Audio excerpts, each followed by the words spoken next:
네, 이번 순서는 의원들의 의정 활동과 각 지역구 소식을 자세히 살펴보는 시간 투데이 의정통신입니다. 야당의 험지로 일컬어지는 부산에서 4번의 도전 끝에 20대 국회 입성에 성공한 우뚝이 정치인입니다. 오늘의 주인공 부산 남구 을 더불어민주당 박재호 의원 스튜디오에 모셨습니다. 어서 오십시오. 반갑습니다. 의원님 반갑습니다. 네. 20대 국회가 개원한 지 오늘로 딱 한 달 됐습니다. 먼저 이 기간 동안 의정 활동하신 소감 궁금하고요. 또 20대 국회에 임하시는 각오라고 할까요? 한 말씀 먼저 듣겠습니다. 사실로 어렵게 된 만큼 각오는 참 컸는데요. 네. 생각보다 한 달 지나면서 아직은 뭐 잘 모르겠지만 참 배울 것도 많고 더 열심히 해야 되겠다라는 생각이 들었고요. 네.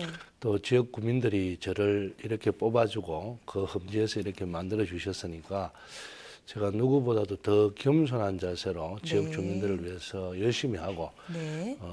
정치를 국회의원 하려고 정치하는 것이 아니라 네. 정치를 하려고 국회의원을 했으니까 그 책임에 맞게 최선을 다해 보려고 노력하고 있습니다. 네.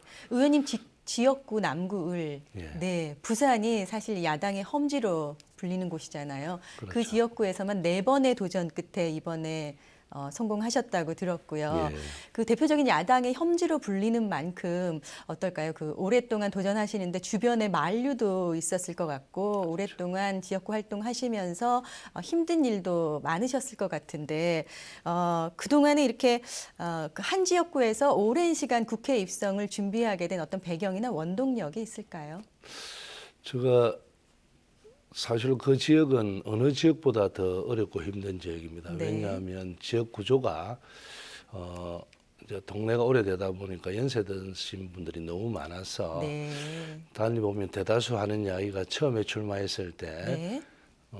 호남 사람 아닌가 또는 네. 뭐 저 빨개 아이가 뭐 이런 이야기도 듣고 또 네. 어떤 데는 저 명함도 째고 뭐 이런 경우를 많이 겪으면서 네. 그래도 이제 득표라는 게 처음에 이제 출마했을 때 한 45% 바르니까 네. 그만두지도 못하잖아요. 아, 그러셨군요.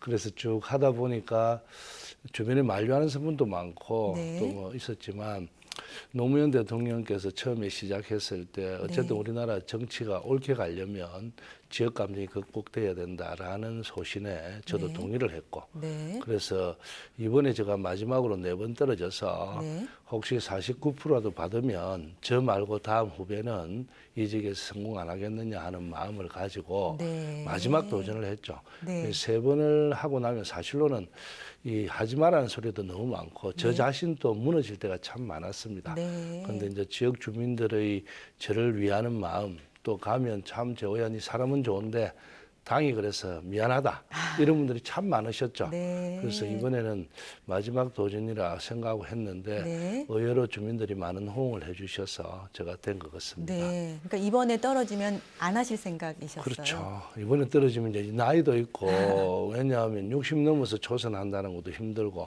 저도 정치권에 한 30년 됐거든요. 네. 그래서 이게 너무 힘든 과정이라서 특히 더 부산 지역에 이렇게 할 수 있다는 것도 이제 제가 기초를 해놓으면 다음에 누구 되니까 네. 마지막 기회라고 생각하고 열심히 했죠. 그러셨군요. 네. 그러니까 오랫동안 한 지역구에서 계속해서 그 지역을 들여다보셨던 만큼 그 지역의 현안에 대해서는 뭐 꿰뚫고 있다고 얘기해도 과언이 아닐 것 같은데요. 그렇죠. 최대 과제나 수건 사업은 어떤 겁니까? 저는 사실 16년 동안 거의 있으면서요. 네. 어떤 가게가 그 지역은 좀 옴팍한 동네입니다. 그래서 네. 옴팍하다는 것은 이제 그 안에만 살죠. 네, 네. 그래서 그 지역 주민들 대다수가 다니는 사람이 유권자입니다. 네. 외부에서 잘 오지를 않으니까요. 네. 교통이 흐름이 없고 그게 이제 최남단이니까 5, 6도가 있는 그 바다를 낀 딱 동네라서 들어오면 그 지역 주민들이 주로 있어서 네.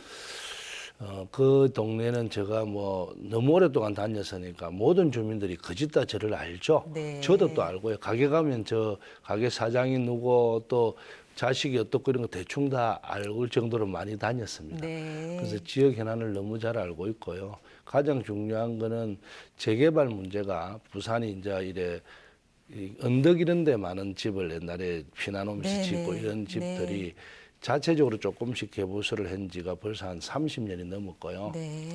그리고 이제 집이 한 10평, 15평 이런 다닥다닥한 집들이 참 많아요. 네. 그래서 다들 힘들게 어렵게 사는데 이제 재개발을 한다고 해놓고 15, 16년 동안 하나도 되지를 않으니까 네. 젊은 사람들은 다 떠나고 이제 나이 든 사람만 있는데 어떤 곳은 가면 눈물이 납니다. 아직도 공중 화장실이 있는 곳이 있습니다. 네. 그것도 부산의 대도심의 한 중앙에 있는 마을인데요. 네. 그래서 어쨌든 이번에 현안은 이제 그런 재개발 문제를 주민들 수건 사업이기도 하고 네. 어렵지만 뉴스테이 문제나 이런 거를 좀 풀어보려고 제가 이제 국토부나 이런 데 쭉 만나서 말씀을 듣고 있고요. 네. 또 교통 문제가 이제 용호동 같은 데는 최고 현안입니다. 그래서 교통 문제를 어떻게 하면 해결할 수 있을지. 네. 그래서 제가 지하철 공약도 냈거든요. 네. 그래서 어쨌든 4년 안에 한번 시작을 해보려고 많은 노력을 하고 있고 많은 분들에게 의견도 듣고 있고 또 이제 그 여태까지 다른 지역에서 해왔던 분들한테 말씀을 듣고 차근차근 배우고 있고 또 시작해 보려고 노력하고 네. 있습니다. 그야말로 어깨가 무거우시겠습니다. 예, 그렇습니다. 네. 아, 다음 얘기는 부산 지역은 물론이고 경남, 울산 지역까지 최대의 관심사와 현안이 아닐까 싶은데요. 지난 23일에 원자력안전위원회가 신고리 5, 6호 그 원자력 5, 6호기 건설 결정을 내렸습니다. 이게 이제 동남권 신공항이 김해공항 확장으로 결정난 이후여서 지역민들의 관심이 더 집중이 됐을 텐데요. 지역구분들 어떻게 생각하시는지 모르겠어요. 관심이 아니고 저 사실로 그 신공항까지도 이제 이 24시간 공항이 아니고 뭐 임시 방편적인 대책을 내놨는데다가 또 고리 5, 6호기까지 건설한다니까 주민들은 부산 시민들은 덜 끓고 있죠, 사실로. 네. 왜냐하면 5, 6호기가 들어오면 그게 이제 원자력이 10기가 들어옵니다. 네. 전 세계적으로 이런 곳은 없어요. 그런데 이제 그 가까이 있으면서 안전에 대한 검토 그걸 네. 해라고 제가 상임위에서 따졌는데도 네.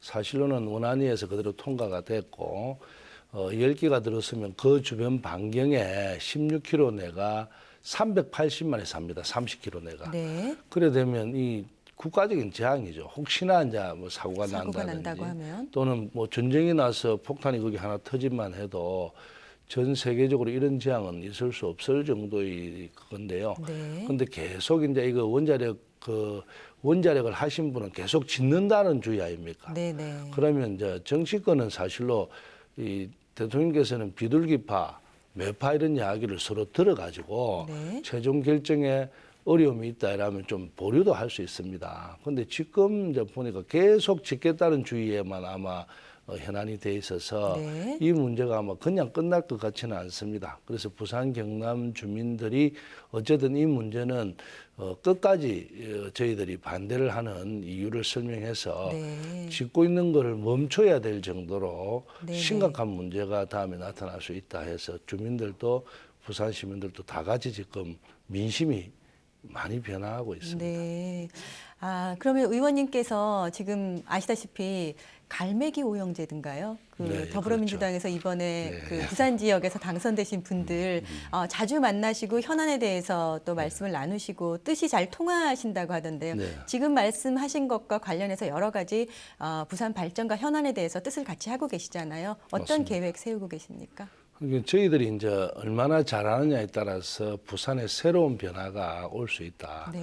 어쨌든 이번 선거 결과는 저희들을 보고 찍어준 게 아니고 네. 너가 그동안에 고생했는데 한번 해봐라라고 줬거든요. 네. 그리고 우리 5분이 함께 모여서 부산 현안을 이제 계속적으로 중요한 현안마다 함께 하면 또 자기 지역구마다 더 겸손하게 주민을 섬기는 자세로 가면 네.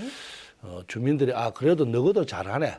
대한 세력이 되겠구나. 네. 이래서 이제 더 많은 표를 주면 다음 선거에는 뭐 한 8석, 10석 이러면 이제 반반 정도 되면 네. 그래도 어떤 지역의 발전이 함께 이래 토론이 돼야지 발전하거든요. 네. 너무 한쪽만 있으니까 그동안에는 안 해도 당선돼서 그래서 이제 구청장, 구의원, 시의원 전부 다 옛날에는 새누리당 일색이었죠. 네. 그래서 이번에 이것을 계기로 한번 바꿔보자 하는 생각을 저희들은 많이 가져서 5명이 항상 주요 해남만에 있을 때마다 함께하고 네. 같이 이야기하고 공유도 하고 그래 노력하고 있습니다. 예, 함께 논의하시고 이야기 나누시는 게 참 든든하시겠습니다. 예, 그렇습니다. 의원님께서 앞으로 2년 동안 산업통상자원위에서 상임위 활동을 하시게 됐는데요. 상임위 활동 어떻게 계획하고 계시는지 그리고 또 1호 법안은 어떤 준비하고 계시는지 궁금합니다. 사실로 이제 산업통상위원회에 와서 이제 보니까 물론 국가적인 문제도 뭐 아젠다가 많죠. 네. 제가 이제 지역을 위해서 한 말씀 드리면 사실로 부산이 420만의 인구가 지금 360만이 됐습니다. 네. 그 정도 한 60만이 빠져나갔고 네. 모든 산업이 지금 거지도 없습니다. 부산에는.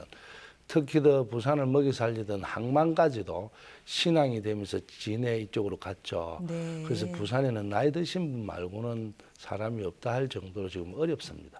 그래서 산업통상위에 간 이상은 부산에 진짜 새로운 어떤 산업을 할 수 있는 옛날처럼 뭐 공장을 짓고 이래서 거기에서 그 공장에 사람이 별로 고용되지 않습니다. 네. 그래서 좀 대단위로 영남권을 대표하는 R&D 센터나 이런 걸 지어서 연구 인력이 들어오고 또 중견기업이 R&D 개발을 못 하잖아요.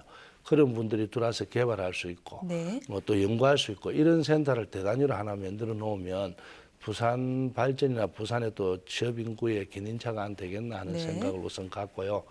그리고 1호 법안은 저는 어쨌든 제가 항상 하는 이야기가 그렇습니다. 우리나라는 이제 자본주의 국가가 됐으면 사람을 하나 죽이면 5년 이상 무기징역 사형입니다. 네. 그런데 100억 이상 사기를 치면요. 10가정이 자살하기도 하고 가정이 파탄되고 더 엄한 벌을 줘야 됩니다. 네. 사실로는 자본주의에 맞는 법을 만들어야 되는데 국민들 생각이 아직도 이제 인본주의에 깔려 있지만 네. 현실은 자본주의입니다. 그럼 법도 자본주의에 맞게 만약에 사기를 친다든지 횡령을 한다든지 공금을 잘못 건드려 세금을 뭐 이런 거에 대해서는 엄격한 형량을 줄 수 있는 그런 법을 반사회적 범죄에 대한 법률을 지금 만들고 있습니다. 네, 마지막 질문입니다. 네. 의원님, 20대 국회에서 나는 이거 하나만은 꼭 해내겠다 하는 각오, 계획 있으시면 좀 들려주세요.